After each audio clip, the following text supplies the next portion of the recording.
Hello everyone, so আমি দেবলীনা ছাদে গিয়ে জামা কাপড়গুলো সব মেলে দিলাম। এবার যাচ্ছি চটপট গিয়ে কাজ করে চান করে নেবো, কারণ কাজ সব গোছানো হয়ে গেছে আর রান্না বান্না সব কিছুই করা কমপ্লিট হয়ে গেছে।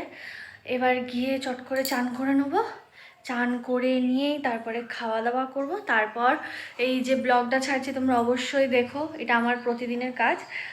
আর তার উপরে হ্যাঁ, সবাই মিলে ভাগ করে কাজ করা থাকে। সবাই এটা নয় যে একজনের ওপরেই মানে সব কিছু থাকবে, সেটা নয়, মানে সবাইকার ভাগ ভাগ করা আছে। তো অবশ্যই আমার ব্লগটা তোমরা দেখো অ্যান্ড সাবস্ক্রাইব করে দিও আমার চ্যানেলটাকে। আর যারা যারা এখনও সাবস্ক্রাইব করোনি সাবস্ক্রাইব করে দিও। দেখো আমাদের জানলা থেকে কত সুন্দর লাগে জায়গাটা দেখতে, খুবই ভালো লাগে। তো কালকে মা আসবে, মায়েরও খুব ভালো লাগবে। যাই হোক, তো বাই এভরিওয়ান, আমার অনেক কাজ আছে এখন, আমি রাখছি, আবার পরে কথা বলবো। Bye guys.